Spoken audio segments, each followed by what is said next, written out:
Et bonjour les Sagittaires, là je m'adresse aux ascendants Sagittaires et aux personnes qui ont leur lune en Sagittaire pour ce mois d'août.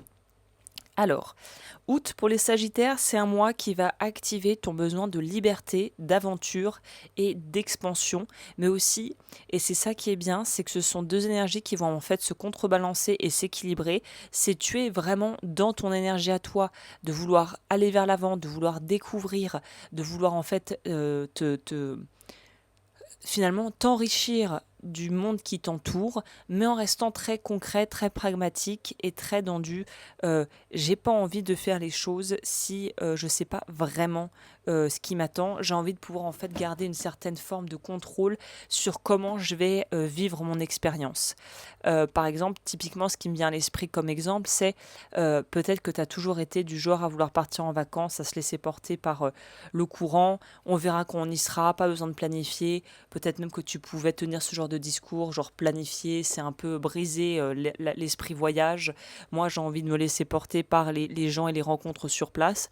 Et peut-être que cette année, tu vas dire, bah, en fait, j'ai un peu envie d'organiser, c'est-à-dire, il y a peut-être 2 ou 3 musées ou 2 ou 3 endroits dans le pays que j'ai envie de voir. Je vais essayer de voir s'il faut réserver à l'avance, si je peux trouver peut-être un hôtel ou un hébergement un peu près dans ce secteur pour pouvoir faire les choses à pied rapidement. Enfin voilà, tu vois, on change pas drastiquement, mais on change quand même un petit peu d'approche.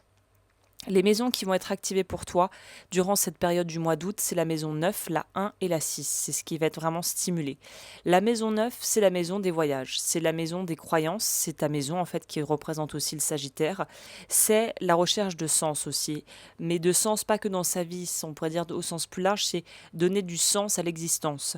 Ça t'invite à ouvrir de nouveaux horizons, à t'ouvrir à de nouvelles idées, à de nouvelles expériences.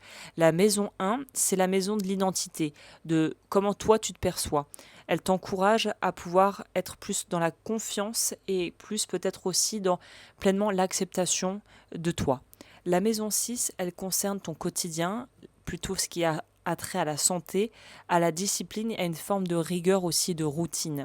Donc elle va te demander d'équilibrer cette soif d'aventure avec une attention portée aux détails dans ton quotidien. Ça revient et on rejoint ce que je disais au départ.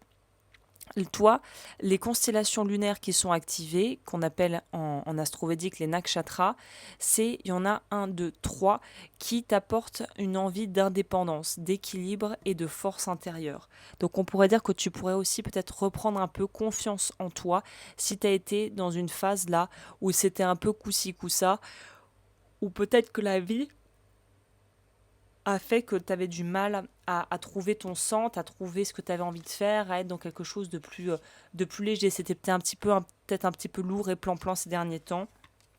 Peut-être qu'il y avait de la colère qui était enfouie en toi. Peut-être que justement tu as voulu ou tu voudrais, et ça c'est quelque chose qu'il faudrait peut-être observer, c'est une notion de vouloir tout justifier par peut-être une forme de spiritualité ou de religion, ou au contraire se sentir complètement piégé par un système où on se dit Dieu en gros est contre moi, la vie est contre moi, je vais jamais m'en sortir. Peut-être qu'il y a une espèce de justement de ressentiment par rapport à, je sais pas, si tu es un pieux croyant, que tu vas voilà prier, que tu estimes avoir une santé, une hygiène de vie bonne, tu fais tout pour que ça se passe bien, et tu as l'impression que c'est comme si c'était à chaque fois des coups du sort, où finalement bah ça se passe jamais comme tu voudrais, il y a toujours des espèces de retours de bâton, des choses qui finalement ne vont pas dans ton sens, et tu pourrais en vouloir à la vie, à être un petit peu peut-être désabusé de ce qui a pu t'arriver, que tu estimes être pas juste. Et là, on te dit en fait, comment faire pour sortir de cette espèce de peut-être façon d'utiliser un peu les événements que tu vis à travers, en analysant ça comme si c'était toujours des choses spirituelles, des épreuves spirituelles ou des leçons de vie karmique ou que sais-je, et de se dire non, en fait, là peut-être qu'il faut directement aller au cœur du problème. Pardon, j'ai un peu la voix enrouée. Peut-être directement aller au cœur du problème.